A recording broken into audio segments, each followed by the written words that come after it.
Ladies and gentlemen, welcome to the Guns in Radio podcast. And now, give it up for your hosts, Chris, Caputo, and Dustin Bonez.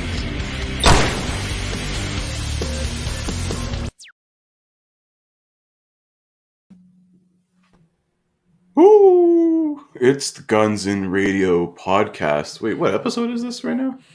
Well, right now it's 114, but if last week was any indication, who fucking knows? Yeah, so for those who listened to last week's episode and I said 112, it was supposed to be episode 112. But then, Axel decides, hey, let's just drop a song at fucking midnight randomly. And so we on a whim just said, listen, we got to celebrate this, monumentous moment in GNR history. Right. And how the fuck was we supposed to know? Because look, last week, y'all motherfuckers got spoiled on this show. Y'all got the main episode on Monday. You got the Rick show on Wednesday. You got the bonus show on Thursday, which, by the way, thank you for that, whatever it was you did that we were celebrating. And, yeah, the TikTok followers, baby. Yeah, okay, that one. Yeah, that's what it was. And then you got the Silkworms live stream on Friday, or actually that night. Yeah, it was midnight. Well, then Friday, so that was Friday. Yeah. Then I taped again with Rick on Saturday, and we had Shotcast on Saturday, and then yesterday I was like, damn, feels weird not putting something on the fucking podcast stream. I mean, shit. Yeah, shit. It was a hell of a lot of content. Hope you guys check that out on gunsradio.com or wherever you get your podcasts at. Get through it. Get through that archive, baby. Because more's coming. More's coming this week, especially. Oh, yeah. Are we doing a bonus show this week? Yeah, which reminds me, we did, after, our live stream stuff and got a few eyes on us. So we have hit over 250 followers on Twitter now. We're at almost 260, actually, as of this recording. Nice.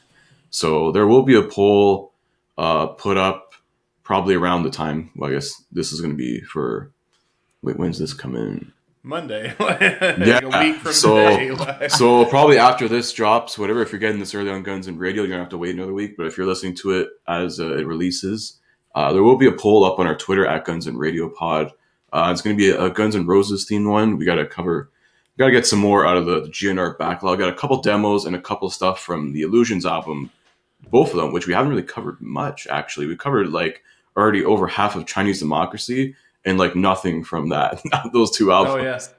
So it's a mix of all that stuff. It's going to be Illusions era demos plus stuff from the main albums there. So definitely cast your vote in the poll there.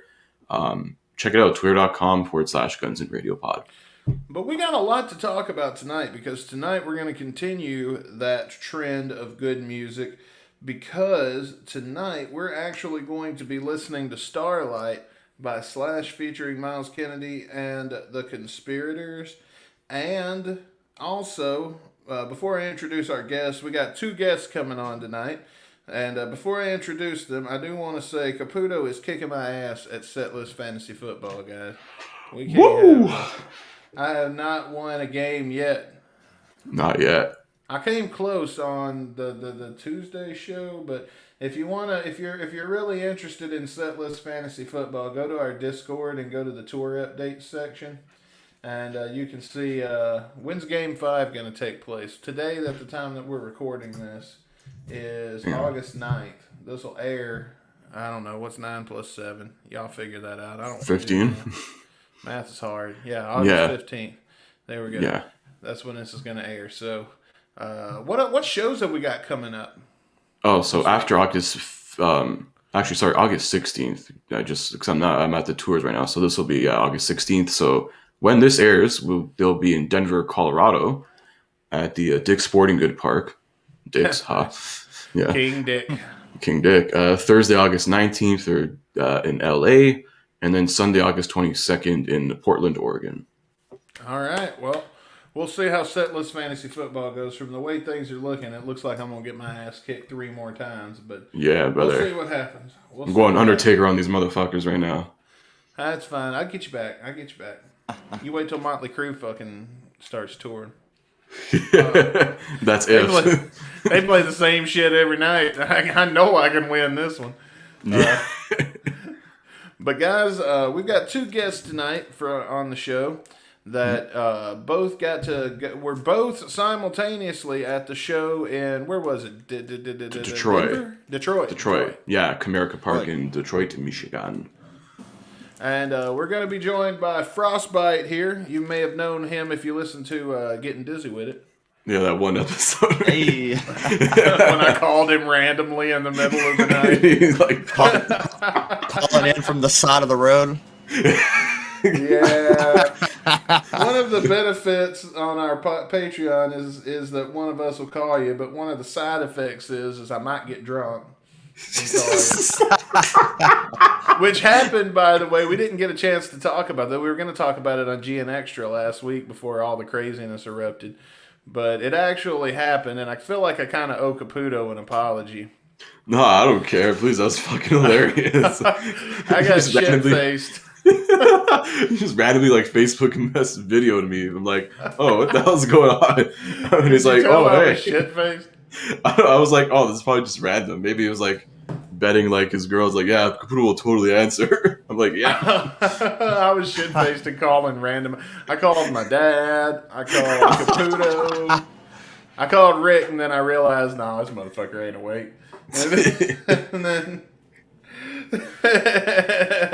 so I think I let it ring like once, and Becky's like, do you know what time it is? And I was like, oh yeah, this motherfucker goes to bed at like 6. So it didn't happen. I'd appreciate it next time if you get drunk that you don't send me the butthole pics. No promises. No promises. I'll tell you who will, though. Don't give Rick your phone number. Oh, God. You're getting calfbacks all like for 2 days straight. Oh, yeah. I keep forgetting that I told the cat fact story on here. Oh, man. So you went on a fucking whim to all the way from, I'm guessing, around about Birmingham. A little north of Birmingham. But, I'm about an hour north of Birmingham, about halfway between Birmingham and Huntsville. So, how was that fucking drive? The GPS says, if you just drive it straight through, it's over 10 hours, But then obviously stopping for gas and food. And I thought he was going to be like, yeah, but I got it done in 6. Oh, no. I mean, it's a long drive, especially when you're by yourself. Making drives like that suck. I drove myself, and then I think I left my house around 10 a.m. and it was 11:30 p.m. when I checked into my hotel room in Detroit, and I gained an hour, so because I'm in Central Time and Detroit's in Eastern, so. So I guess the trip took me probably about 12 hours total. Damn. Okay.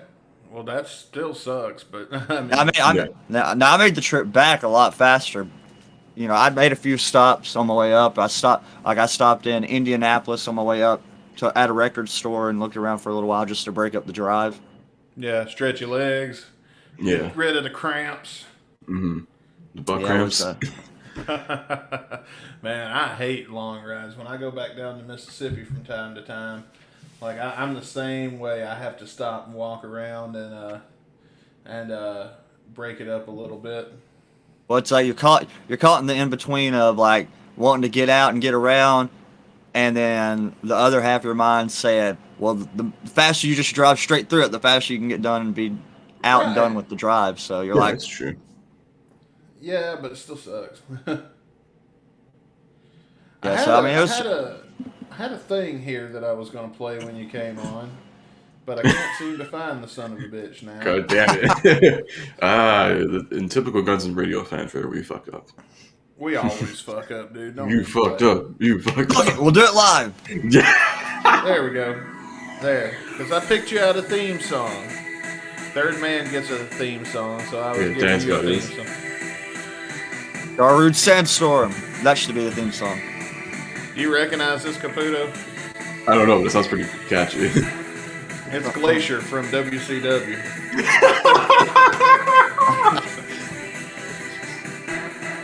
God, that's a name I haven't heard in a while. I wish I was more of a wrestling fan, but I'm not. Sadly, I'm not. Oh, you don't want to be for Glacier, you know. Trust me. Not for Mortal Kombat. A lot of the references will be lost on me. Yeah, it's better this way. I'm gonna say, I think I'd be more of a wrestling fan if I never heard of Glacier. Oh man, but yeah, dude. So you went to the show. Yep. I take it you were able to find a hotel. That couldn't have been cheap. You probably spent what you fucking saved on a ticket in a hotel. Tell the story like you told it to me. Tell the story like you told it to me about finding the ticket and everything.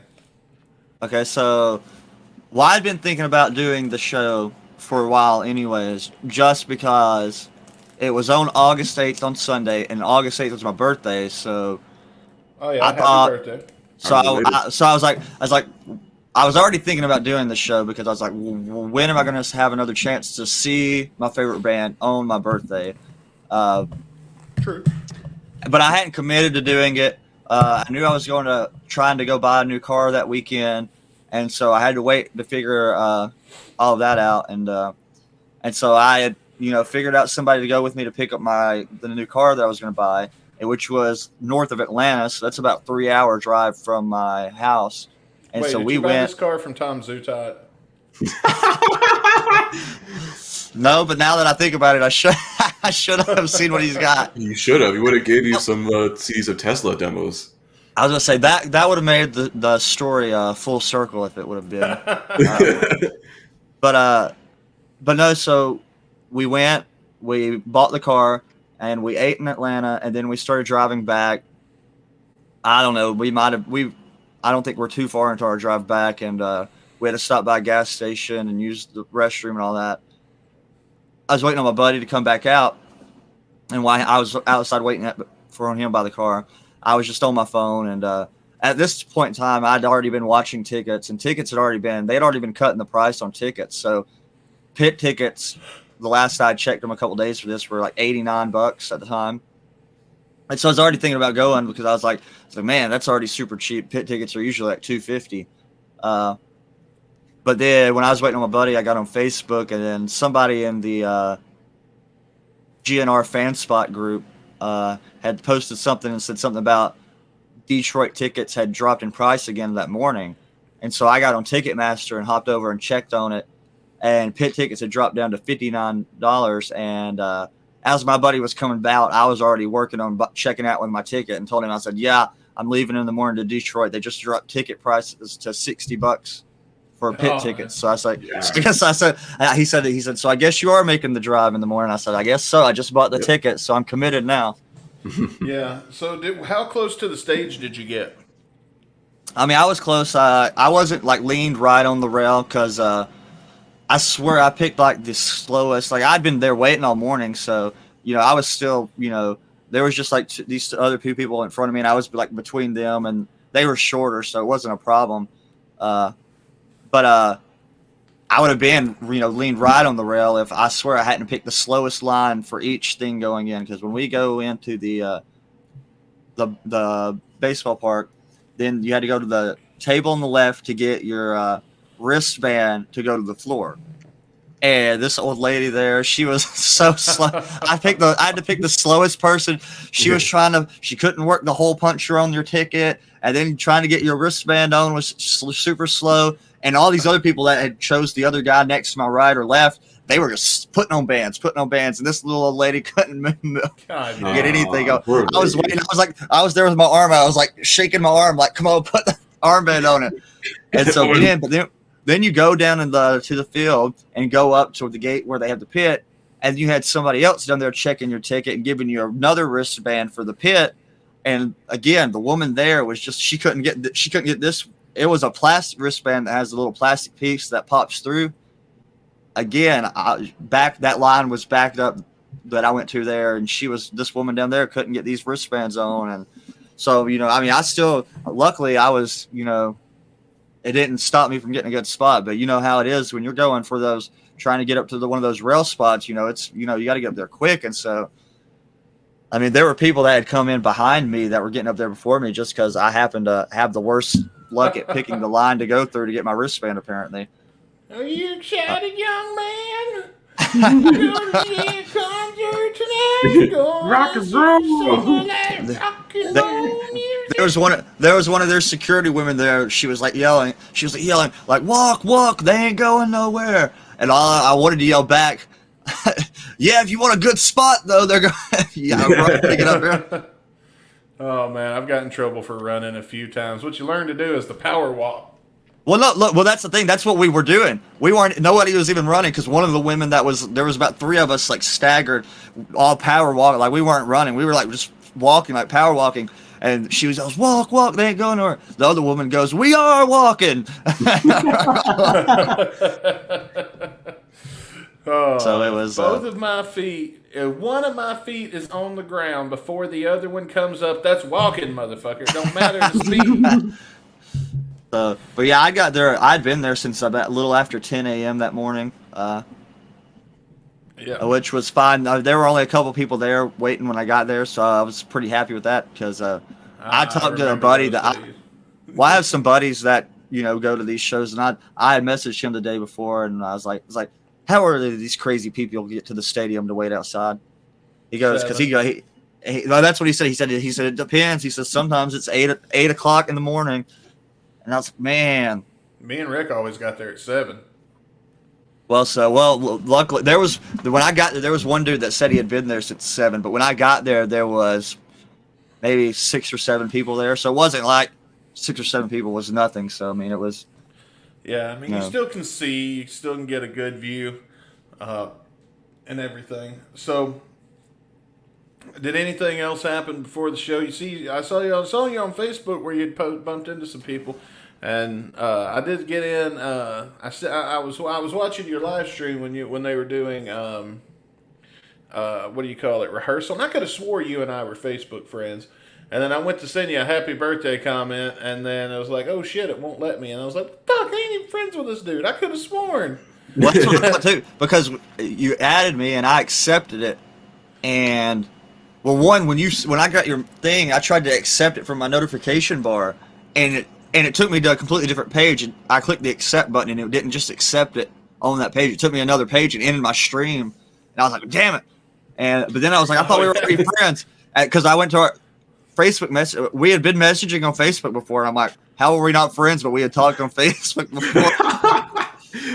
This is crazy how this shit works. And then, but yeah, so I did sound check, which, I mean, wasn't nothing interesting happened during sound check. But then the video, you see a lot of shuffling around and craziness, because when they started sound check was when the people decided to come out to set up all the metal detectors and tables and stuff. So I was helping the group of people I was with dragging all their chairs back, and because we were all the way up against the gates to the park, and they come and set up 20 or 30 feet out, to do the lines out. So how was the weather while you were waiting? Hot. Did you take some drinks with you? Oh, I drank.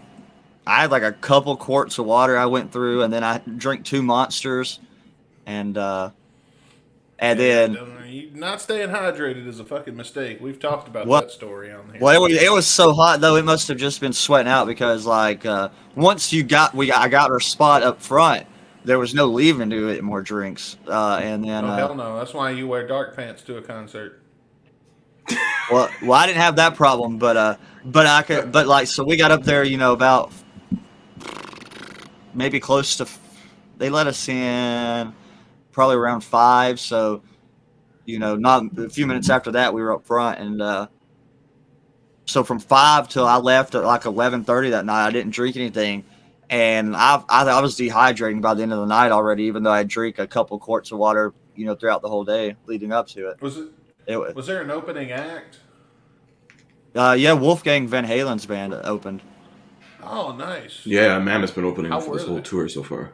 Oh, they were really good. I mean, I didn't know. I'm not super familiar with their album. I'd only heard like the first single that they had done. So, but they were really good, and I didn't actually know this until they come out and played. But the guitarist, I was like, man, that guitarist looks familiar. And I looked it up to see if it was him, and it was. Frank Sidoris is playing guitar in Wolfgang Van Halen's band, which is Holy the shit. other guitarist in Slash's band. So That's awesome. Nice. Well, guys, Matt Manzella is here with us, the guitar master himself. Speaking of guitarists, Yeah. and he was also at the show in Detroit. Hey, what's happening, guys? What's going on? what's up? Not a lot, man. We asked you guys to be here to share your experience in Detroit with us. And did you get in on the sweet cheap ass tickets like Frost did? I did not. I don't know how much mine were. I have to give a quick shout out to my fiance Julia. She bought me tickets for my birthday, actually, and I know they were a lot. We were pretty close. I know they're expensive, so I can't tell you how much. I don't know, but it was a great birthday gift. Were you in the pit? Just above it, so probably maybe 7 or 8 rows above it in the actual stands. Okay. I was thinking if you guys were in the pit, you guys might have moshed into one another. That would have been awesome. But, so let's talk about the event here. Oh wait, by the way, Matt, did you get the slow old lady giving out the wristbands like Frost here? No, was it to get down into the pit or something? Oh yeah, it was. Oh, It was the. no, sorry. Yeah, it was. You had to get 2 separate wristbands. You had to get one wristband to go on the floor, and then once you got to the floor, you had to go to another line to get a wristband for the pit. And both lines I got to had slow ladies handing out these wristbands. Yeah, no, it looked cool. I mean, they had like their own bar down there and their own bathrooms. It was awesome. So I was watching some people's live streams because I mean I'm glad it's cool that we got 2 people here to talk about it, 2 people that we know that were at the show because nobody was at this fucking show, dude. Like I was watching. Yeah. It looked like it might have been half full, the place. I agree. Yeah, I thought that myself. The middle was completely empty. The people that were streaming it on Facebook when I was watching it were all the way in the back. So everybody was either all the way in the back or all the way in the front. The middle section was completely empty. You're exactly right. I saw them in 2016 at Ford Field, which is where the Detroit Lions play, and man, it seemed like twice as many people. Like I couldn't believe how many open seats there were last night. What do you think's going on? You think it's just the certainty of the pandemic situation? I think so. I mean, compared to 2016. First off, I think the tickets were more expensive this time around, and I think there's just a lot of people that are still kind of gun shy. Like, hey, man, we're not in the best of circumstances with the pandemic, so I think I'm just spitballing here. I feel like maybe some people held off on going to an event of that size. You know. Well, I think there's probably some of that, but I was also told one of the reasons was because when we were outside waiting, the guy I was waiting with, these paramedics drove by that I don't know that they were working the area, but they knew him and stopped by and talked to us. And they were talking about, I guess people that they know that work there or whatever that talking to. And but they said another reason that it wasn't selling was the Canadian border still wasn't open. Oh yeah, I didn't even think of that too. Yeah, exactly right. So I think which they said the way they explained it seemed backwards to me because they said Americans can go into the Canada from the Canadian border, but Canadians can't come through to the American side. I said that seems backwards. You think we wouldn't care and that they wouldn't want us up there? Yeah, right. You can come in by air, but you can't go through by fucking car, which is doesn't make sense to me. I can't remember the last time I heard of somebody smuggling out a Canadian. It was 100 years ago, probably. So Detroit right there is you literally, when I was coming in, you literally take a right turn and you're in Canada. So I imagine that there's probably usually a lot of people that just come right over for shows there. Oh yeah, it's like a 2-hour drive from where I live. I remember I went a few years ago to catch some hockey games and shit there. It's literally 2.5 hours. Yeah. Well, what did you guys think of the show? What was the best song of the night? Because I know what it wasn't. Yeah, we already talked about that. The only song that was just bad was Better. Better was bad. Like, I don't know what. Everything else he was like on the top of his game, but Better sounded terrible the whole way through. That's the only one I saw. Yeah, it was rough. Like even Slither, like he I think Slither was really good that night. He started saying a lot of the songs he's singing in a lower register, and they sound better when he sings them like that. So I agree. I want to know, Matt, what is your thoughts on this new Absurd song that we have? I am not a fan at all. Like I'm gonna be brutally honest, man. Like I heard it, and I've heard the previous incarnation of it, but I heard it. I'm like, my first honest thought was like, I can't believe they released this. Like someone gave them the green light to release it. It's just awful. Yeah, I think it's one of those songs that is, what's the word I'm looking for? It's you got to be. I think a lot of it too. You had to have been there through the whole silkworms coming and going situation and the leaks, and all that shit. I was the same way. Like, why the fuck are they doing Absurd of all things? I mean, don't get me wrong. I was stoked that we were getting new music. Now that the heat has died down a little bit on it, I probably wouldn't give that a 4.5 like I did in the live stream the other. Yeah, I'd probably nick mine down about a half star, I'd say. Yeah, but what about you, Frost? What you think about it? I think it's okay. Which I mean, I even said that the other night when it was released, when you guys had went live. I don't love the song. I still think it's a fun song just because it's new. And live it was. I mean, it's fun, and it seems like they have fun performing it. I mean, that's the other thing. Like, it seems like they're enjoying performing it, and Axel seems like he's enjoying doing it, and. So I mean, like, even though they're not, like I said, I might give it like right in the middle, like a 3 out of 5. Like it's okay. It's not, and I think the new version that they've worked up is a lot better than like the original demos. Like, I like that it, with Slash's guitar over it, and it doesn't have all that electronic sounding. They got rid of a lot of that, I think. So I think it sounds a lot better than the previous versions of it do, for sure. Well, Matt, what do you think about the guitar work on it? I think it's cool, but it doesn't go with it. Like I listened to it a few times. Like, obviously Slash's playing is awesome. He sounds great.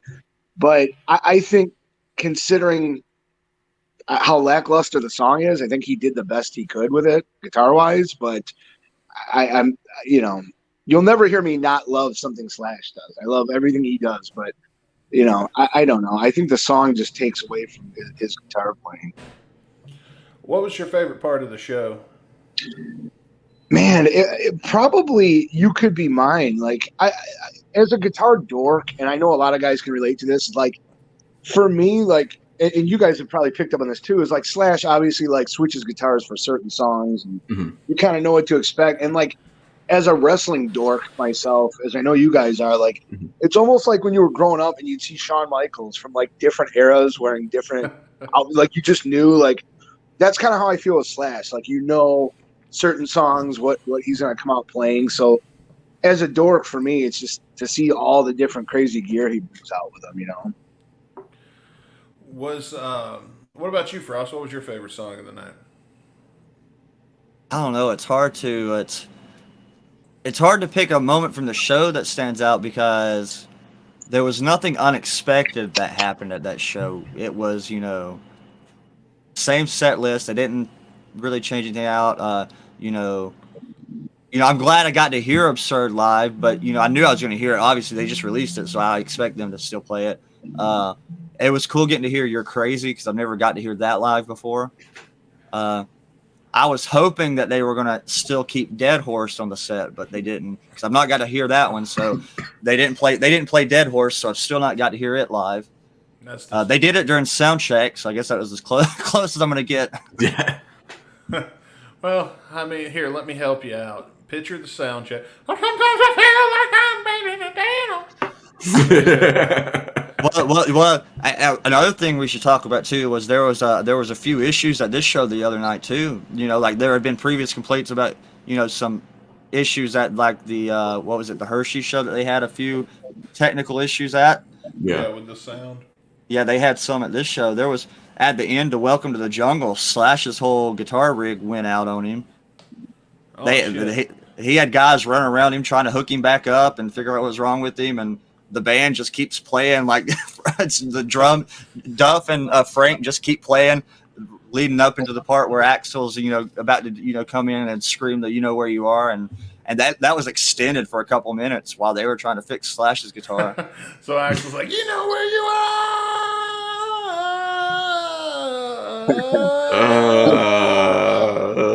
Hurry the fuck up over there. Toss the mic. I don't know what happened. Like, I could see there before it went out completely. You could see Slash yelling over at somebody about something was wrong with it or whatever, but then his guitar just goes out completely at a certain point. What was you gonna say, Matt? No, I noticed that too. It was also like an intro to another song. I wish I remember what song, but same type of thing with the intro where like his guitar cut out and Axel kind of had to keep riffing and just talking, and he's like, well, we were going to tell you, but his guitar cut out. It was awkward, and there were probably 2 or 3 times where Slash had to run off stage and swap his guitar out because signal was just dead. Now I heard Axel got pissed off at the show at one point. That was the other thing that I was about to say too. He about slipped off his like ego box that he has up front with with his lyrics on it that he jumps up onto. He about slipped off. Was it during Knocking on Heaven's Door that he about slipped off? I can't remember what song. I think it might have been Knocking on Heaven's Door. We've almost caught Axel a couple of times. No, it could be. I didn't even know. This is news to me. This is interesting.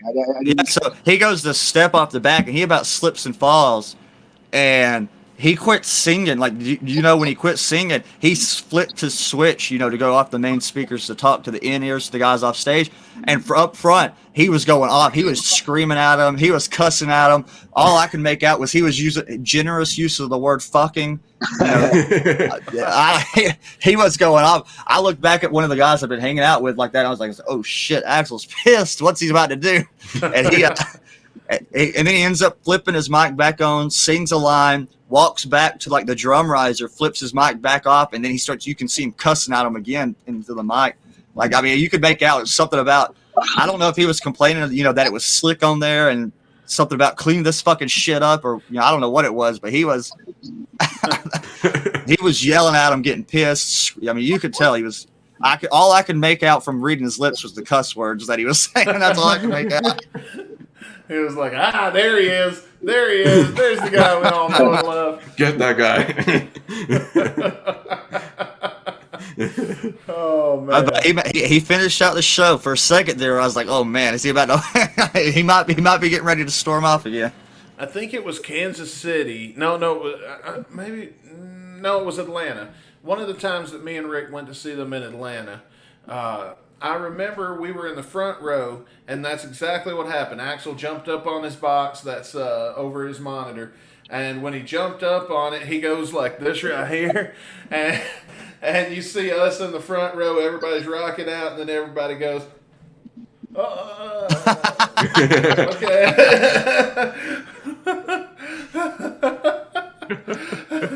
It was like everybody's like, yeah, whoa.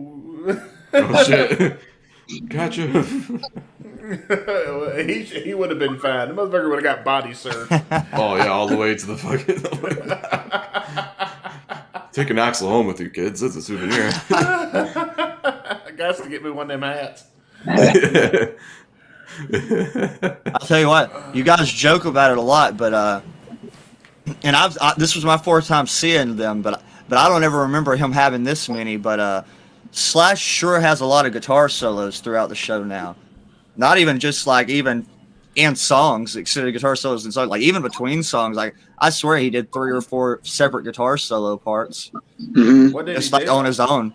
Oh, like not even like an extended intro or anything. Just Yeah, some of them weren't even a part of songs. Like some of them were just him doing But I mean, there were those too. You know, like Rocket Queen was long because he does his whole extended thing in Rocket Queen, but then Fortis also has like an extended solo in Rocket Queen, and then Yeah, it's like a 10-minute thing, that whole song.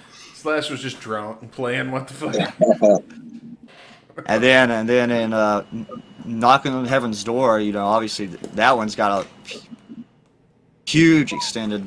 But then he does this. I don't know what they call his solos or whatever. But he was doing this one that was really cool. That was like this like kind of like funky kind of blues kind of solo that he did in between. That one was really cool though.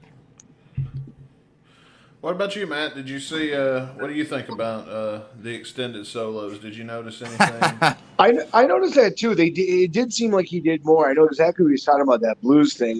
They basically just did maybe like a 5 or 10 minute blues jam where he just soloed over it, and I thought it was cool. The more guitar playing of his I can see, the better. But me personally, I thought the solo spot they did with him and Richard Fortis back in 2016 was way better. I just thought I don't know if it was just his playing. I enjoyed the solo spot better a couple years ago. Is that when they did Funk 49?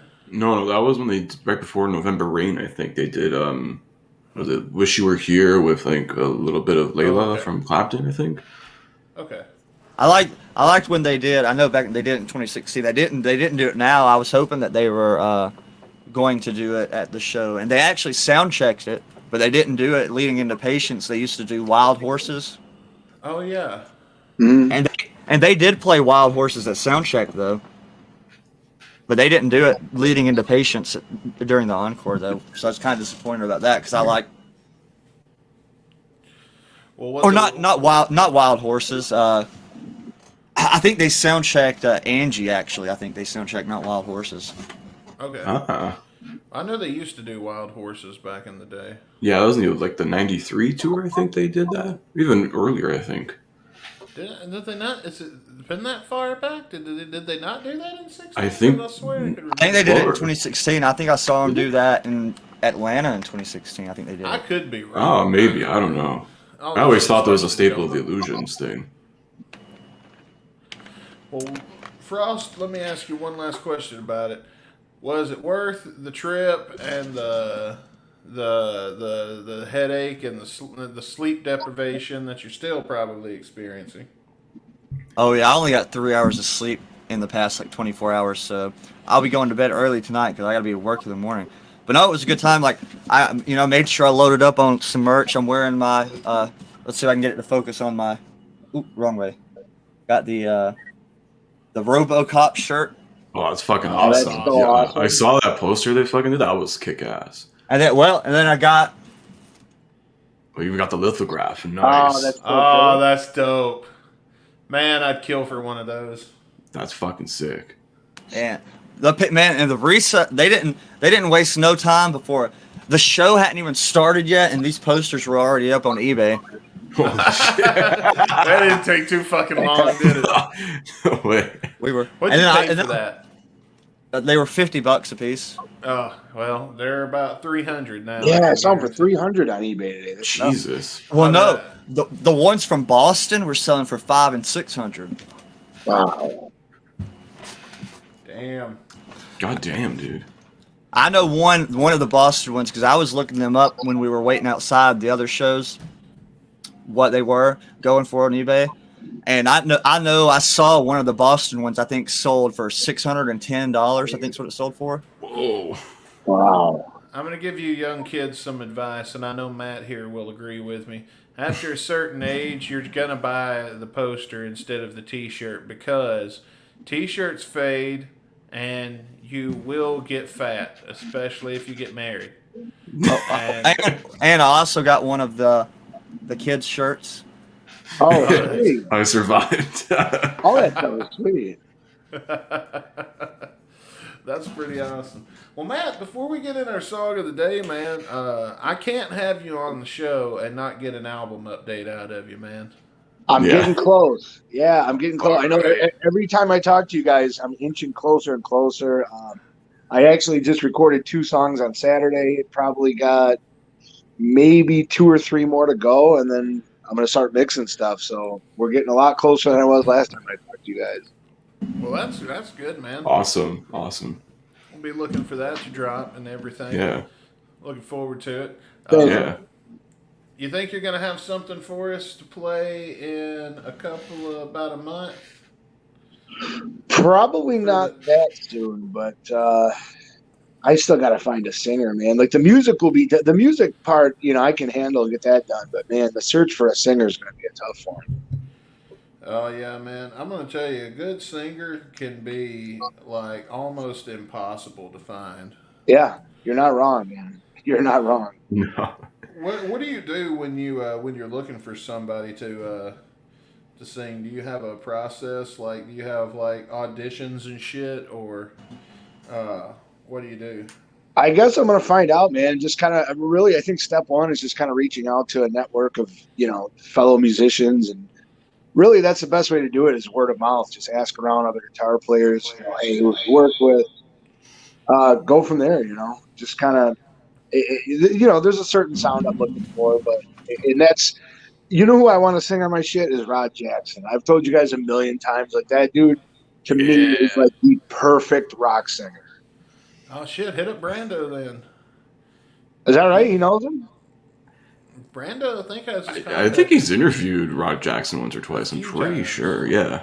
Oh my goodness. If That dude was anybody my can favorite. get him, it's gonna be Brando. Yeah, man. He was my favorite. I love that guy's voice. Yeah. Okay, so I Oh, just got a God. question. Yeah.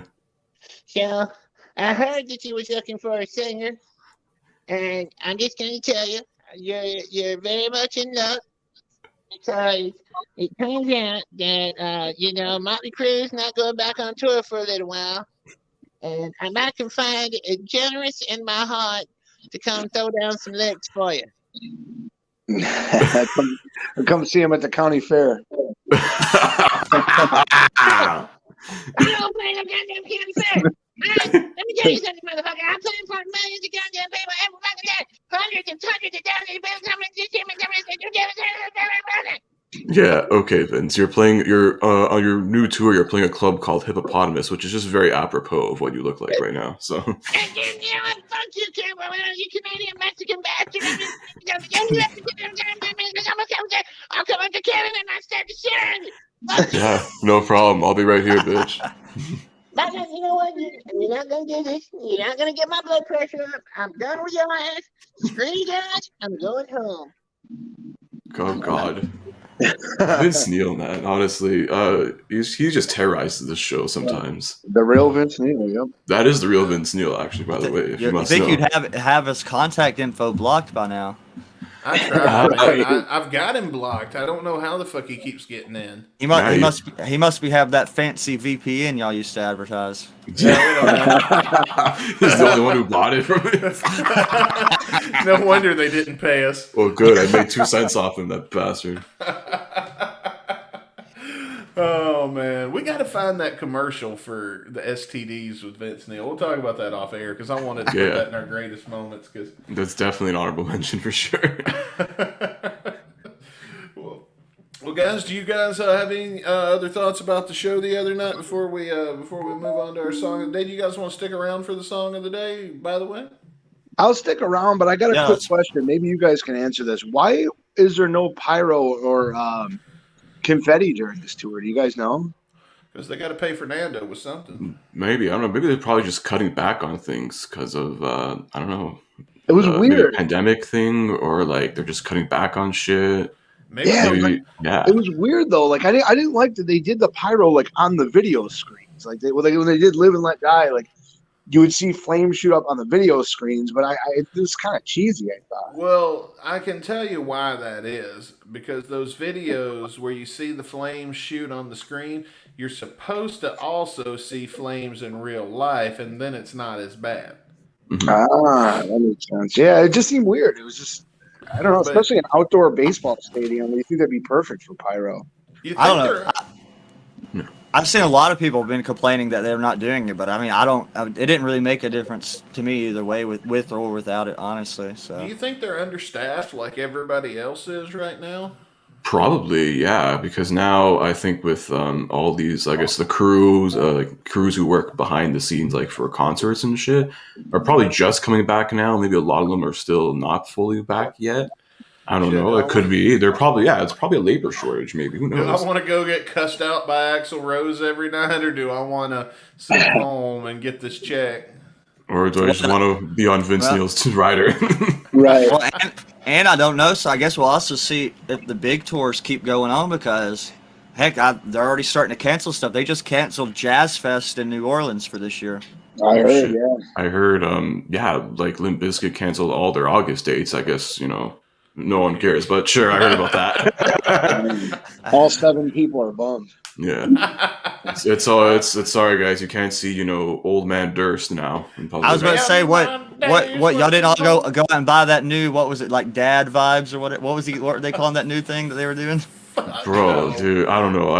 I saw one. It's like someone's like, "What? Fred Durst looks like Chris Jericho on Undercover Boss." I fucking died when I saw that. My favorite one, a buddy of mine, all he did was he shared on Facebook a picture of Fred Durst. And Matt, you'll like this joke. And he wrote, "Spend my days working hard on the go." Oh man, Bro, yeah, Fred Durst is bringing the "get the fuck off my lawn" vibes right now. Yeah, what a time to be alive. Yeah. Just when I thought I was out of jokes about Fred Durst, just when the well had run dry and there was goes and nothing writes else to another make one. fun of him. He makes more for himself. This man is a meme. You think he doesn't know that? Like, he knows his place. Come on. When people in celebrities, like musicians do this shit, they know. They're like, I'm doing this to get a reaction. This Good or bad, motherfucker whatever. knows his lane. People's name is in your head and it's coming out your mouth at the end of the day. So Yeah, man, it worked well for him so far, it seems. Yeah, you're going to try that, Matt, next time you go on stage? With the old man look and the Fu Manchu and... You know what? I was quick to make fun of them, but I'm like, man, all of a sudden there's like a resurgence. Like, what was the statistic on how much their like album sales have gone? Was it like 27%? They jumped up after he started doing this whole gimmick. I'm like, apparently it works. So joke's on me. yeah, that's news to me. I didn't hear about that, but shit, if it works, it works, I guess. Have there been any like official like numbers yet on Absurd yet? When will we know what numbers it's done in the first week?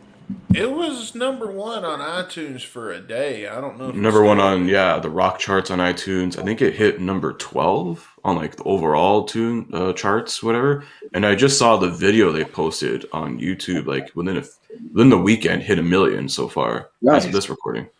Yeah. I wonder if all that's going to be enough to it'll chart on the main charts the I'm Hot trying 100s to or get anything. my local radio Maybe. DJ Shags and Trevor to talk about it. I'm doing my best. I don't Yeah. even care what they say. I just want to hear their thoughts on it. Yeah. Well, speaking of streams, I just saw this too. Sweet Child of Mine hit 1 billion on Spotify. So Wow. Yeah. So yeah, they probably made Damn. $1,000 off that. yeah. We made more money off this 33 years ago than we do now. Right. I don't know, man. You think the big guys are getting ripped off like you are? Nah, I can't imagine. I mean, I think everybody gets ripped off from Spotify. I don't think they pay anybody more money. I mean, I think They sure don't pay us. Yeah. Well, for artists now, it's all about tours and merch. That's how you make all your money, basically. that is true. I will say after seeing the show the other night, I think, and I said it in the Discord, Axl doesn't sound as good as he did in 2016, but I think he probably sounds as best as he sounds as best as he has since 2016 though. And so I'm going to look more into it. I might try to make the Chicago show, I think, but I hadn't planned that far ahead yet. You want to hear Axl in his prime? Get that Iceland show. Yeah, not in this lifetime prime, maybe. That's YouTube Dustin Bonez in his prime is what that is. That is not me, by the way. Yes, we'll reiterate it every fucking week. It is I not, have it's to not tell- you. The more that you say it's not you, the more it makes it seem like it is. Well, see, here's the reason I'm so set on making this point clear because it seems like every week I'm getting his fan mail, and I'm like, listen, I appreciate it, but you got the wrong guy. Yeah. Like, if this were still the letter writing days where the fan mail came in the mail, this motherfucker would need to come to my house and pick up some goddamn envelopes because We're gonna stop like this shit's getting old. Oh man! The last batch he put out were pretty good ones. Hey, no lie, he put out a one of them doing "Kickstart My Heart." It actually sounds better than Vince. Oh Lord! Now don't Beetlejuice him into existence here. No, we did have once on an extra. Fuck. Now I will say I loved when I went to my YouTube and it had I don't remember what the song was, but the thumbnail is of a live clip, and he even put the Vivo in the bottom corner, and he had like 48,000 views on that one. And I looked at his view counts, and that was the number one. And I'm convinced it's because he thought to put the little Vivo logo on the bottom. Oh yeah, that's when he put a week ago. It's Guns N' Roses back in action. What's it at now? 11,000 views. Okay, I guess I was wrong. Yeah, this is most one of them. It still looks like it's his most or second most viewed video though. Yeah, Don't Go Breaking My Heart there is 20K. Yeah, Guns 2 Roses is now playing Don't Go Breaking My Heart in their set list. That's amazing. Hopefully they're going to be joining us for the finale. But guys, let's go ahead. You guys want to get into Starlight and let's listen to this song that we've all never heard before? And let's do it. A lot of build up for this hard rocking song here.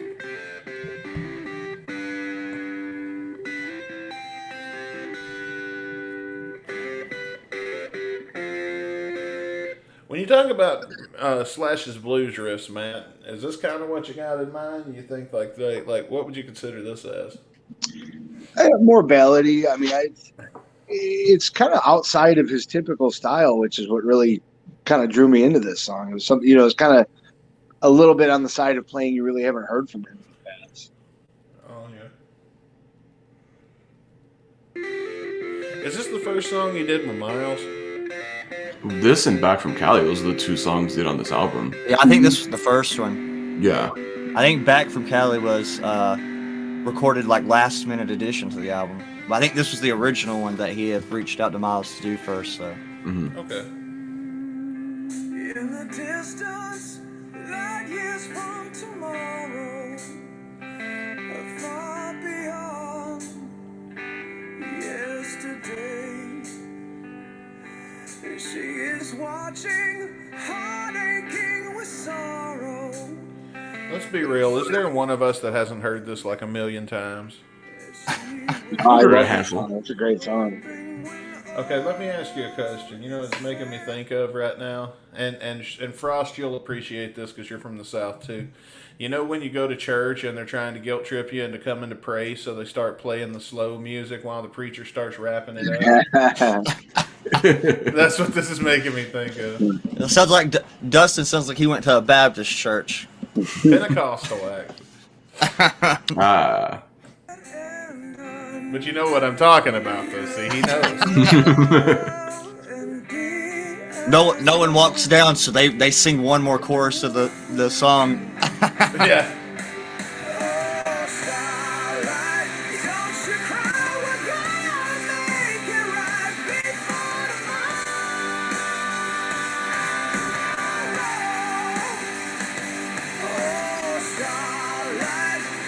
It's always hard when it's a good song because I just want to listen to the song and say fuck the podcast.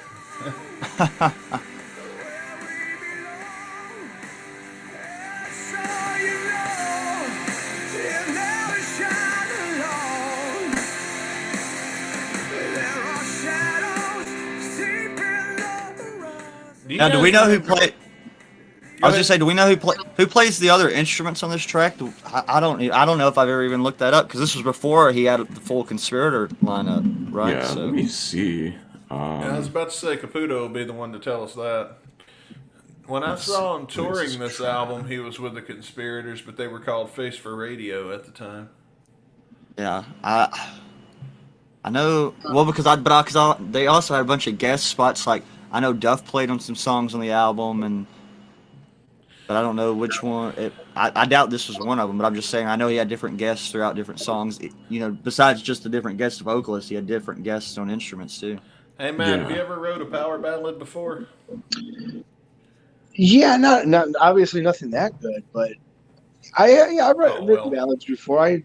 Sometimes you got to step outside your comfort zone and do them. They can be fun. How do you what different frame of mind do you need to be in? Do you have to make yourself sad when you're writing, or what goes into that?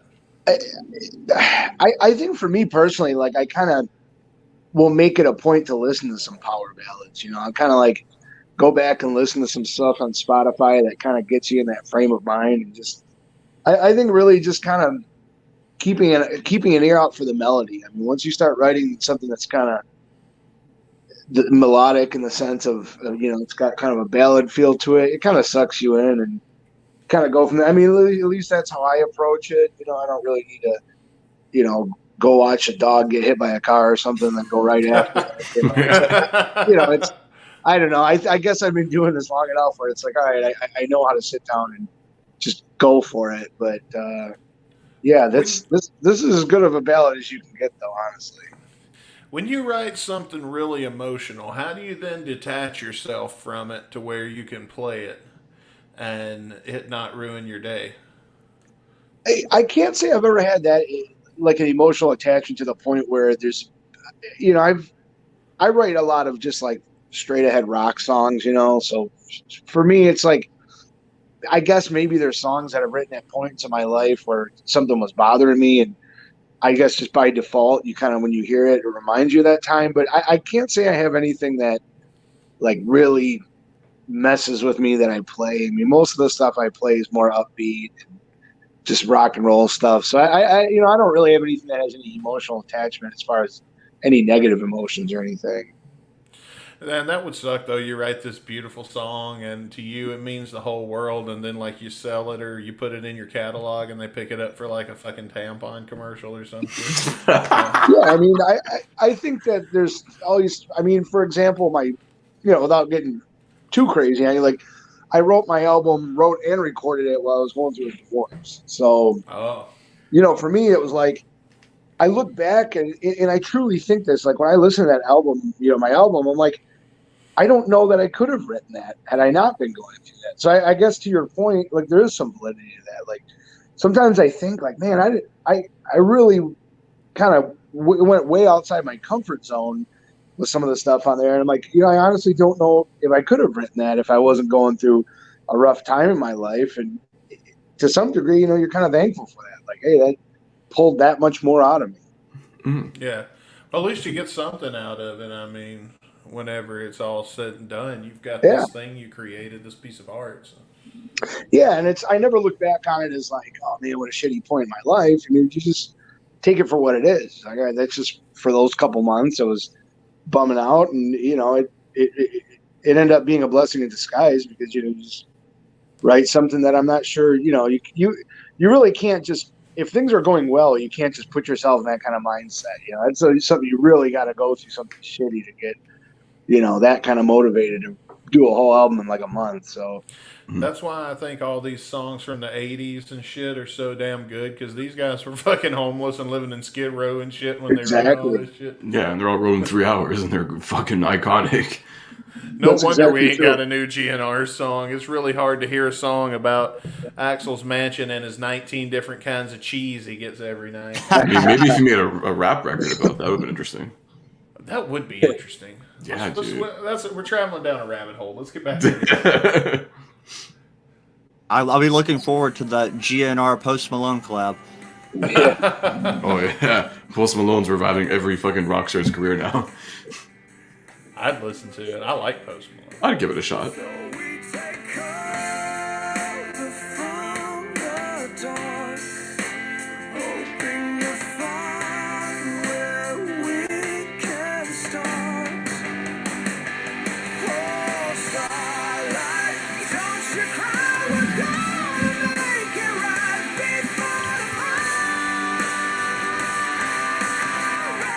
next week they announce Axel's retiring and Miles is going to play for him. You know, the fans shit. would be pissed. I Oh love my Miles. I don't know why everybody hates him. Do people hate him? I love that guy. In this community, yes. Really? I know a lot of people that don't like his voice because they say he sounds too nasally, but It sounds like, I will say this, when he sings the Guns N' Roses shit, it sounds like it hurts. Yeah, it sounds. I love it, man. I've always thought that guy was a great singer. Like when he sings the shit that was written for him to sing, it sounds a whole lot better. And this is just me. This is my opinion. But when he sings some GNR stuff like Night Train, when I hear Miles sing it, it sounds like it hurts. Like it makes my throat, like I can feel my throat doing the things that his throat is doing right there. And I know I would be in a world of fucking pain. But Chris, to answer the question about the rest of the band, did you find that? Yeah, so of course Slash there. Chris Chaney on bass. And then there's a guest drummer for this track, actually. Steve Ferrone, who's best known as a member of Tom Petty and the Heartbreakers. Okay. I didn't know that. Nice. Okay. So who's on like bass and shit? Bass? Chris Chaney. Okay. From Jane's Addiction. I was about to say, I didn't know who that was off the top of my head. Let me tell you something. When it comes to Slash, when in doubt, it's probably Jane's Addiction or what's the other one? Cheap Trick. No. Rat. He did a lot of fucking shit with. Was that Slash? That was doing all the shit with Rat. No, someone else probably. I don't know. We've done 114 of these motherfuckers at this point. Yeah, I was gonna say you're probably thinking of Hanoi Rocks. He did some stuff with Michael Monroe. Mm-hmm. We've done 140 some shits of these because this is so they kind of good shotcast. Yeah. There's a lot of content here. Yeah. Yeah. Let's get back into it.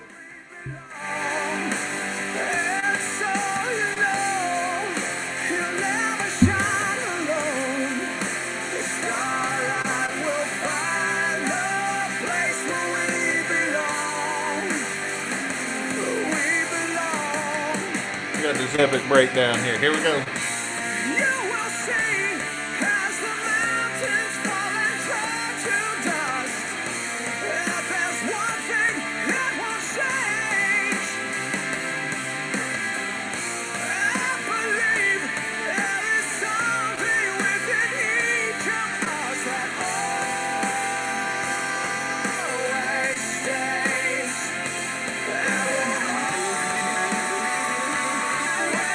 Hello.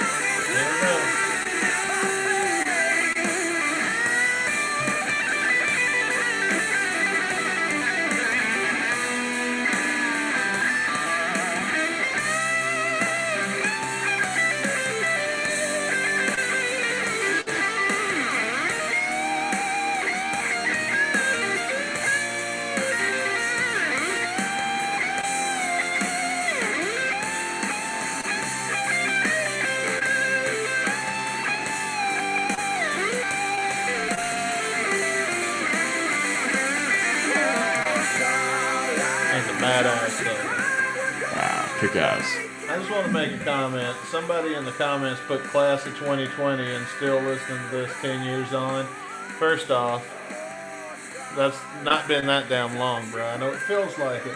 But yeah, this would make a good graduation song, though. I can see that. Yeah. Now that you say that, I can actually really envision it. Yeah.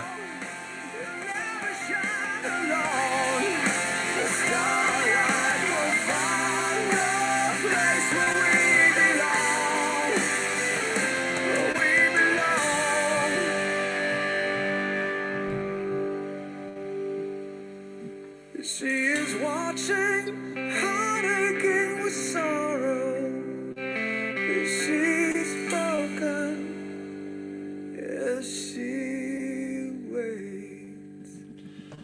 All right, there it is. Starlight by Slash. This one's just Slash, too. Not even, I mean, I guess this was the Slash and Friends album. Yeah. Technically featuring Miles Kennedy, but not the Conspirators just quite yet, so...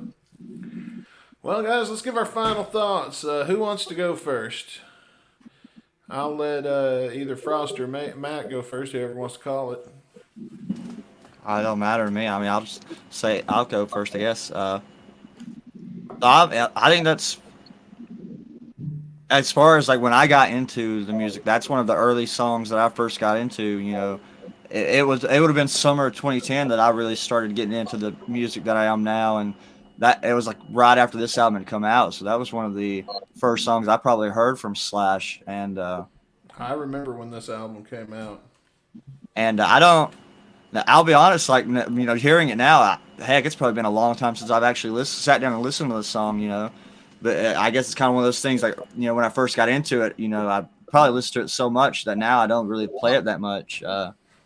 And especially with it being more of a ballad type song, I don't go back to a lot. I play more of the, upbeat songs a lot more often. But hearing it, I mean, that's still like one of the songs I love to hear live. Both times I've seen Slash with a solo band, I've seen them play that. So, that's always a great one to hear live and to see Miles sing it. And I think Miles might have even played that at the solo show that I saw him at, possibly. Oh, maybe. I'd love to see Miles' solo show. And so no, I think it's a really good song. Scoring wise, I'd probably give it I'd probably say it's a 4 out of 5. Okay. All right. I'm gonna give it the highest score I've given a song yet on the show. 4.5, man. I feel confident in saying it's just below a perfect song. What would you change about it? I don't particularly love the breakdown before the solo. That's the only weak point in it. I just kind of took a weird left turn, and then the solo is perfect. I mean, the solo itself to me is a 5 out of 5, but I don't particularly love that breakdown, and really I got to reserve the 5s for like Night Train, songs like that I think are absolutely perfect. But man, this is pretty damn close. I'll say that. Well, Chris, do you want to go next, or you want me to go next? No, I can take the reins here on this one. When I first listened to this album years ago, this is always one I always just didn't really care about. I kind of skipped over it, whatever. But time goes on, and I'm like, holy shit! I was skipping such a great song here. This is really, really good, especially for Slash, someone who's not really known for ballads or really doesn't do much of ballads. He can really still knock it out of the park with stuff like this. This is a really solid song. And I think Miles fits the song perfectly. So even doing research on this, originally Slash wanted Jack White of all people to sing on this song. But Jack White's I just want to play instruments. I'm not here to sing, whatever. And then he basically sent it over to Miles, and then this is the end result. And it's a really good end product. And this is a really fucking good song. I'm gonna go give it a solid 4 out of 5. Okay. I'm in the line. I mean, going last, there's a lot of the same points. I remember this album has a special place in my heart because I remember the second I found out about this, because back then we had the internet, but it wasn't nearly what it is now. Mm-hmm. We didn't have a lot of smartphones and shit back then, or at least I didn't, because I was broke. And I remember I was going to Walmart, of all places, back when you still bought your music in CD form. Yeah. And because what I would do is I'd go to Walmart and look for music or look for new albums and stuff I was interested in, and then I'd go home and download them off of LimeWire when I got home. And catalog shopping over here. Okay, this. All right, fuck you. I'm going taking notes. And anyway, so I saw the CD and I could not leave there. I couldn't wait till I got home to download the album. So it's I had, even though Wi-Fi wasn't dial up at the time, it was still relatively fast to download the album. I could not wait till I got home, so I had to own this CD when I saw it. And I was like, man, Slash has a solo album, because I was expecting it to be a lot of instrumentals and stuff, kind of like Carlos Santana with maybe 1 or 2 songs. And then I kind of read the back of it, and then that's when I figured out, oh shit, he's got appearances by all these other great artists. I'd love to hear them all collaborate with Slash. So I'm gonna buy the shit, and so yeah, I bought the shit. This was not one of my favorite songs going in. It would become later on. I mean, it's not one I really ever skipped. I think "I Hold On" of all the songs was probably my favorite of the slow ones at the time. That's definitely the one I listened to the most. But yeah, man, I remember that, and I think it helps too that it's from a point in my life that was a very happy time. That when you're a kid and shit, and you're just doing your thing, and it's one of these days are gonna last forever, so you don't really fully appreciate them kind of era. Yeah, that was that. For me, well, I wasn't a kid. I was in my mid-20s, but that's still a fucking kid. For me, Starlight in particular, though, I agree with everybody. I think it's about a 4.5 out of 5. It's not in that perfect territory, but it's damn close, pretty damn close. All right. Well, you guys want to spin the wheel and see what we're doing next week? Let's do it, baby.